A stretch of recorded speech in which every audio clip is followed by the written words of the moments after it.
ভাবি পড়ছি, আর এই যে এক পৃষ্ঠা বাকি আছে পড়া। এই বৎকারের মৃত্যু, এটা যে কি ভয়ঙ্কর! আমি যেদিনকে শুনছি আমার গায়ের মানে লোমগুলো একদম খারাপ হয়ে উঠতেছিল। হ্যাঁ ভাবি, এই জন্য তো আমি পড়তেছিলাম, আর পড়তে পড়তে সব কিছু দেখলাম, জানলাম। যাক, তুমি তো সবগুলো পড়ছো, দেখো কত ভালো লাগতেছে। আমি ভাবছিলাম যে তুমি হয়তো পড়বা না। না না না ভাবি, পড়বো না কেন? আমি তো আগে পড়তাম না এসব, আমি তো আপনার কাছ থেকেই পড়া শিখছি। এই যে এখন পড়তেছে, অনেক ভালো লাগতেছে না? অনেক ভালো লাগতেছে ভাবি। আগে তো আমি এগুলা পড়তামও না, নামাজ কালাম পড়তাম না। শুধুমাত্র তোমার জন্য আজকে আমি এই পরিবর্তন, তোমার জন্য আজকে আমি 5 ওয়াক্ত নামাজ পড়ি। ধুর পাগলি, আমি তো শুধু ওসিলা মাত্র। আল্লাহ পাক তোমাকে হেদায়েত দান করছে, তাই তুমি হেদায়েত প্রাপ্ত হয়েছো। আর দেখো যে এখন নামাজ কালাম পড়তেছো, হাদিসের বই পড়তেছো, পর্দা করতেছো, এতে আমার খুব ভালো লাগতেছে। আর সওয়াব করবা তুমি, যা কিছু করবা সব তো তোমারই কাজে লাগবে, তাই না? আচ্ছা পড়ো, এটা পড়ে শেষ করে রেখে দাও রুমে। হ্যাঁ, দেখি তোমার ভাইয়া কোথায় গেল, খেতে দেবো। দেখো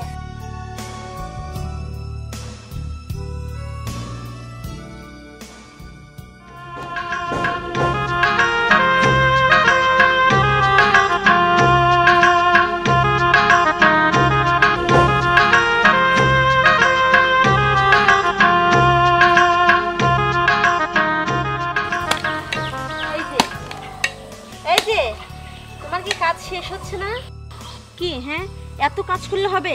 আল্লাহ, ঘেমে কি হয়েছে? আচ্ছা গামছাটা নিয়ে আসতে পারোনি মুখ মোছার জন্য? আর এই যে সারাদিন কাজ করতেছো, খাওয়া দাওয়া লাগে না? খাওয়া দাওয়া বাদ দিয়ে কি কাজ করবে নাকি?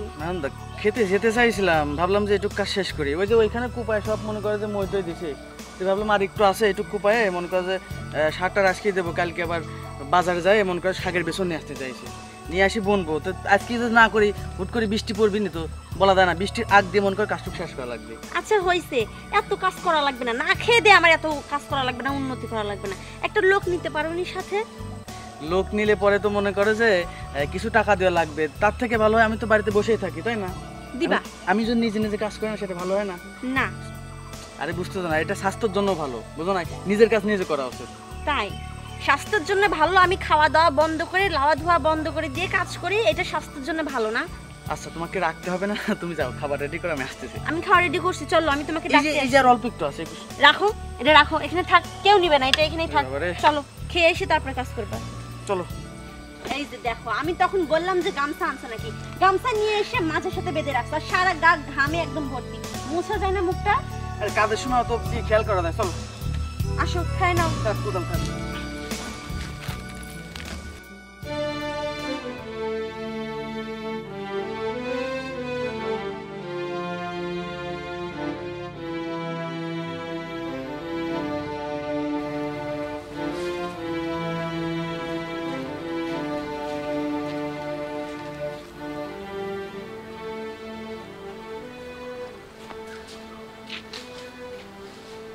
বৌমা। হ্যাঁ মা। এইখানে এরকম মন খারাপ করে দাঁড়ায় আছো কেন? কই মন খারাপ করে দাঁড়িয়ে আছি আম্মা? আমি কিছুদিন ধরে লক্ষ্য করতেছি তুমি মন খারাপ করে এই জায়গায় যা বসে থাকো, কান্নাকাটি করো কেন বৌমা? না কাঁদবো কই, এই যে এখানে দাঁড়াইছিলাম তো, অনেক বাতাস, তো চোখে কি জানি পড়ছে বোধ হয়। বৌমা তুমি কি আমার কাছে কিছু লুকাইতেছো? না না, লুকাবো কেন আম্মা, কি লুকাবো? নাকি তোমার বাপ মার কথা মনে পড়ে? হ্যাঁ, বাবা মার কথা খুব মনে পড়তেছে। বোকা মাইয়া, দেখো বাপ মার কথা মনে পড়ে মন খারাপ করে কান্নাকাটি করো কেন? আমরা কি তোমারে খারাপ জানি? আমরাই তোমার বাপ মা, তুমি এরকম মন খারাপ করে থাকবে না কোনো সময়। আচ্ছা ঠিক আছে। এরকম মন খারাপ করে থাকলে আমারও খারাপ লাগবে, বুঝছো? চলো ঘরে যাই, আসো।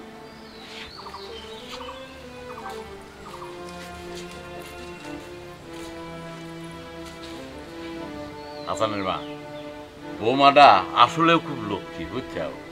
দেও, স্বামী, সংসার, শাশুড়ি, শ্বশুর, ননদ, যা কিছু বাড়িতে আছে, মানে মনেও হয় না যে বাড়িতে একটা বৌমা। ঠিকই হয়েছে, খুব ভালো। কিন্তু একটা কথা, মাঝে মাঝে দেখি বৌমা একা একা বসে থাকে, কি যেন চিন্তা করে, আবার দেখি যে কান্নাকাটিও করে, কিসের জন্য এটা তো বুঝি না। শোনো শোনো, বৌমার তো আপন বলতে কেউ নেই, ও তো একা একা। আসলে বাপ মার কথা মনে পড়ে, ওই সময় মনটা খারাপ হয়, ওই সময় হয়তো কাটাকাটি করে, বুঝলে চিন্তার করার কি আছে। শোনো, তারপরেও একা একা বসে থাকে চুপচাপ, কারোর সাথে কোনো কথা কয় না, ওরকম মন ভারী করে রাখলে ঘরের বউ আমাদের কি ভালো লাগে কও? শোনো শোনো, তুমি বোমা কবে কি আমরাই তোমার বাপ মা, তুমি অত চিন্তা করো কি যাবে? মানে বোমা ওই সব কিছু বুঝবে দেওয়া যাবে না, একটু আদর যত্ন দিলেও সব ভুলে যাবে। শোনো, আমরা সব সময় বৌমারে পেটের মায়ের মতো দেখি, আমরা কি মনে করি যে ওটা ঘরের বেটার বউ? না ঠিক আছে, তারপরেও বোমা যখন একটু পেরেশানি থাকে দেয়, লিয়া এসে ফাইন করে কাছে বসে একটু গল্প গুজব করে দেখবে যে আল্লাহ দিলে তো ভালো হয়ে যাবে। আমার মনে হয় আস্তে আস্তে ঠিক হয়ে যাইব। প্রথম প্রথম তো এই জন্য মনটা খারাপ করে, তাই না? হ্যাঁ একটু কই হাসান বাড়ি কথা তো আমি ঘুরে আসি।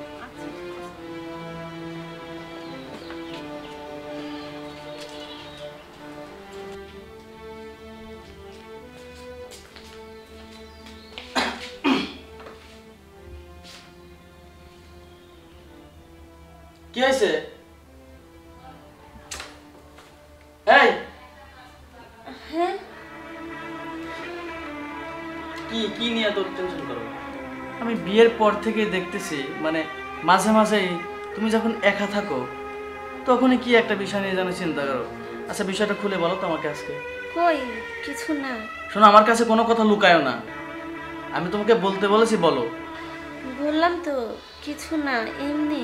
আরে কিভাবে যে বোঝাই, আজকে তোমাকে বলতেই হবে। আরে আমি তোমার হাজবেন্ড না, আমাকে তুমি বলতে পারো না? শোনো, আমাকে পাগল বোঝায় না, হ্যাঁ? এমনি থেকেও এভাবে মন খারাপ করে থাকে না, তুমি আমাকে বলো আজকে, আজকে বলতেই হবে তোমাকে। আমি যদি তোমাকে বলি তাহলে তুমি কি সহ্য করতে পারবা? তুমি কি আমার সাথে সংসার করবা? আচ্ছা কি এমন কথা যে আমাকে বললে আমি সহ্য করতে পারবো না, আমি তোমার সাথে সংসার করব না? বলো তো, বলো। আমার জীবনের একটা কাহিনী আছে, আমার জীবনের অনেকটা সময় আমি পার করে আসছি, তুমি হয়তো বা জানো না। আমি তোমাকে বলি নেই, আমি এতিম, আমার বাবা মা কেউ নেই। ছোটবেলা থেকে আমি রাস্তায় রাস্তায় মানুষ হয়েছি, ক্ষুধা লাগলে পুকুরের খাবার নিয়ে খাইছি, কলের পানি খেয়ে দিন পার করছি। এক সময় রাস্তার থেকে খুঁটে খুঁটে খেতে খেতে আমি মানুষের মুখের খাবার হয়ে গেছি। আমি একটা খারাপ মেয়ে, আমি খারাপ জায়গায় থাকতাম, আর সেখানে থেকে আমি বড় হয়েছি। পরে আমি যখন ভুলটা বুঝতে পারছি, আমি তখন আমার ওই খালার কাছ থেকে চলে আসি পালায়ে। পালায়ে এসে একটা জায়গায় ভাড়া থাকি, আর সেখানে থাকতে থাকতে তোমার সাথে আমার পরিচয় হয়। পরিচয় হয়ে আমি তোমাকে বিয়ে করি। কিন্তু দেখো, আমাকে বিশ্বাস করো, আমি কিন্তু তওবা করছি, আমি দিনের পথে আসছি, নামাজের পথে আসছি, আমি নামাজ কালাম পড়তেছি, আমি আমি আর কখনো খারাপ পথে যাইনি। আমি যেদিনকে খালার কাছ থেকে পালাই আসছি, তারপরে একটা দিন আমি খারাপ কাজ করি নাই। আমি তোমাকে অনেক ভালোবাসি, আর আমি সেই দিনগুলোর কথা মনে পড়লে আমার বুক ফেটে কান্না আসে। আমার শুধু মনে হয় এই কথাগুলো যদি তুমি জানো, যদি আমার সাথে না থাকো, তোমাকে হারানোর ভয়ে আমি তোমাকে কখনো বলতে পারিনি। কিন্তু আমি তোমাকে হারাতে চাই না, আমি তোমাকে অনেক ভালোবাসি হাসান। আমাকে ভালোবাসো না? আমাকে ভালোবাসো, তাহলে বিশ্বাসঘাতকতা কেন করলা তুমি আমার সাথে? কেন তুমি বলো নাই যে তুমি একটা খারাপ মেয়ে, পতিতালয়ে থাকতা? এই তুমি জানো না আমি 5 ওয়াক্ত নামাজ কালাম পড়ি, এলাকায় আমাদের কত নাম ডাক আছে। তোমার মতো মেয়ের সাথে তো সংসার করি, আজকে আমি জানলাম, বাবা মা জানবে, এলাকার মানুষ জানবে, তখন তো আমাকে স্যার দিবে সবাই এলাকার মানুষ। আমি তোমার সাথে সংসার করতে পারবো না, যাও বেরো যাও, এখনই বেরো যাও আমার সাথে, আমি তোমাকে ডিভোর্স লেটার পাঠিয়ে দেবো, যাও। দেখো হাসান, মানুষ তো সারা জীবনে একরকম থাকে না। আমি খারাপ ছিলাম, কিন্তু আমি তো এখন ভালো হয়ে গেছি। আর কেউ যদি কারো খারাপটা জানে, তাহলে সেটা গোপন রাখতে হয় হাসরের মাঠ পর্যন্ত। তাহলে তোমার সবকিছু গুনাহ আল্লাহ পাক গোপন রাখবে। দেখো, আর তুমি যদি কাউকে না বলো তাহলে তো কেউ জানবে না। বিশেষ করে তুমি কাউকে বলো না। আমি তো তোমার কাছে সব সত্যি কথা এখন বলছি, তাই না? আমি তোমার কোনো কথাই শুনতে পারবো না, বাড়াও, আসো। আচ্ছা বিশ্বাস করো, আমি তোমাকে সাথে থাকতে পারবো না। আমি তাই যাবো, কোথায় যাবো? হাসান, আমি তো যাবো না। কোথায় নিয়ে যাচ্ছ আমাকে? তুই কি ভাবিছিস? হ্যাঁ, তোর মধ্যে একটা চরিত্রহীন মেয়েকে নিয়ে আমি সংসার করবো? অসম্ভব, এটা কখনোই মেনে নিতে পারবো না। তুই এখনই এই মুহূর্তে আর বাড়ি থেকে যা। দেখো যা। আমি খারাপ কিছু করছি, কিন্তু এখন তো আমি তো দিনের পথে আছি, এখন তো আমি কিছু করতেছি না। বিয়ের আগে তো আমাকে কখনো বলিস নাই। এই কি হয়েছে হাসান? কি হয়েছে মা, কি কি বলবো? হ্যাঁ, আপনার বৌমা, আপনার বৌমা তো ভালো না। ভালো না মানে কি? কইস কি তুই? কি বৌমা ভালো না কেন? বৌমা অনেক সুন্দর মানুষ, অনেক সুন্দর একটা মেয়ে। বৌমা ভালো না কি কইস তুই? আব্বা আপনি জানেন না, আমি মুখ দিয়ে বলতে আমার খারাপ লাগতেছে। আমি কিভাবে যে বলি, আপনার বৌমা হচ্ছে, আপনার বৌমা পতিতলায় থাকতো। নাউজুবিল্লাহ নাউজুবিল্লাহ, আস্তাগফিরুল্লাহ তাই যা আস্তাগফিরুল্লাহ। না, হ্যাঁ আম্মা বিশ্বাস করেন, আমি তো আগে খারাপ কাজ করছি, কিন্তু এখন তো আমি সংসার করতেছি, তাই না? এখন তো আমি কোনো খারাপ কাজ করিনি। আম্মা, ছোটবেলায় আমার বাবা মা মারা যায়, আমি এতিম টুকাইয়ের মতো রাস্তায় রাস্তায় ঘুরছি, কিছু খাইতে পাইছি, খাইতে পাইনি। একসময় আমি খাবার জন্য, বাঁচার জন্য খারাপ কাজ করছি হয়তোবা, কিন্তু এখন তো আমি ভালো, এখন তো আমি আমার ভুল বুঝতে পারছি, আমি দিনের পথে আছি। তাহলে আমাকে ভালো থাকার সুযোগ দেন না আম্মা, আমাকে দিনের পথে থাকার সুযোগ দেন। আমাকে যদি এখান থেকে বের হয়ে করে দেন, তাহলে আমি কোথায় যাব? আমার যে কেউ নেই দুনিয়াতে, আমাকে বের করে দিন না। ওগো, তুমি আমাকে বাড়ি থেকে বের করে দিও না। বৌমা শোনো, আজকে আমরা জানছি, কাল আর একজন জানবো, পরশু আর একজন জানবো, এরকম করতে করতে পাড়া মহল্লা গ্রামে সবাই জেনে যাবো। তখন তোমার নিয়ে আমাদের থাকা সম্ভব না। আমাদের একটা মান সম্মান আছে, আমার ছেলের একটা মান সম্মান আছে। তার চেয়ে আমি বলি কি, তুমি যেখান থেকে আইছো ওইখানে চলে যাও, আমাদের এখানে তোমার আর রাখা সম্ভব হইতেছে না। এই শোনো, ওই তেল তেলে কথাই হবে না নে। এই সারা দেশ কি গার ধরে তেল করতে ছেড়ে দিয়া। এই যা, আমি কই যাব? তুমি বোঝো না কিসের জন্য আমি কই যাব? এই চলে যা, খবর তো গায়ে দিবে না। আমাকে তাড়াই দিও না, আমি যাবি না? আম্মা, আপনার ছেলেকে বলেন আমাকে যেন তাড়াই না দেয়।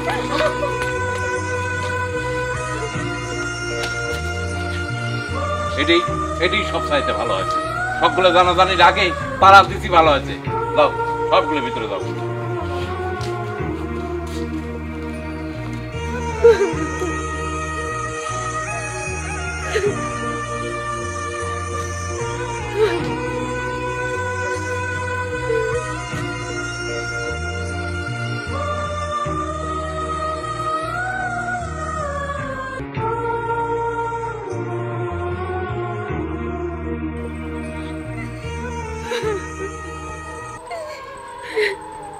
হে আল্লাহ, আমি তোমার কাছে কার বিচার দেব? কিসের বিচার দেব মাগো? আমি তো নিজে গুনাহগার বান্দি, আমার তো গুনাহ রাখার জায়গা নাই। পাহাড় সমান গুনাহ করে ফেলছি আমি আর কত গুনাহ ক্ষমা চাইবো তোমার কাছে? আল্লাহ, তুমি আমাকে কেন এতক্ষণ বাঁচায় রাখছো? কিসের জন্য এভাবে বাঁচিয়ে রাখাচ্ছে? আমাকে মরণ দাও মমতা, আমারে উঠাই নিয়ে যাও। আমার বাবা মাকে আমি সেটাই জানি না। ছোটবেলায় বাবা মাকে দেখি নাই, রাস্তায় রাস্তায় পথে পথে বড় হয়েছি, খিদার জ্বালা মিটাইতে জন্য পানি খাইছি। আর যখন বড় হয়েছি, মানুষের খবর মুখের খাবার হয়ে গেছি, নিজে শুধু বেঁচে থাকার জন্য খারাপ কাজ করছে। আর যখন একটা ভালো হওয়ার প্রতিজ্ঞা করছি, একটা সংসার পাইছি, আমি তওবা করছি, আল্লাহ তোমার দিনের পথে আসছে। আর তখন তুমি আমার সুখটা কেড়ে নিলা। কেন কেড়ে নিলাম বাবা? একটু সুখের দেখা পাইছি মাত্র। আল্লাহ, আমি তো তোমার কাছে তওবা করছি, তুমি কি আমার তওবা কবুল করো না? যদি কবুল করতে তাহলে আমাকে এই দিনটা আজকে দেখতে হইতো না। আল্লাহ, কেন করলা তুমি এরকম? আমার কপালে তুমি যা লেখে রাখছো। আমি যে তোমার দিনের পথে আসছি, আল্লাহ তুমি আমাকে তোমার দিনের পথে অটুট রাখো। আমার জীবনে যত ঝড় তুফান, যত কষ্টই আসুক, আমি যেন তোমার দিনের পথে অটুট থাকতে পারি বাবা, অটুট থাকতে পারি। আমার জীবনে যা কিছু হয়ে গেছে, আমাকে তুমি মাফ করে দাও বাবা, আমরা তুমি মাফ করে দাও। আল্লাহ, তুমি ছাড়া যার কেউ নেই, আমরা মাফ করো। আমি কোথায় যাব, কার কাছে যাব, কে আমারে ক্ষমা করবে? আল্লাহ, কাছে আমি আর কিছুই চাই না মামা। আমি যেখানে যাই তুমি আমার হেফাজত করো, শয়তান থেকে দূরে রাখো মামা, আর তোমার দিনের পথে অটুট রাখো। সব কিছুর পরে যেন আমি তোমার দিনের কাজ করতে পারি মামা, দিনের কাজ করতে পারি।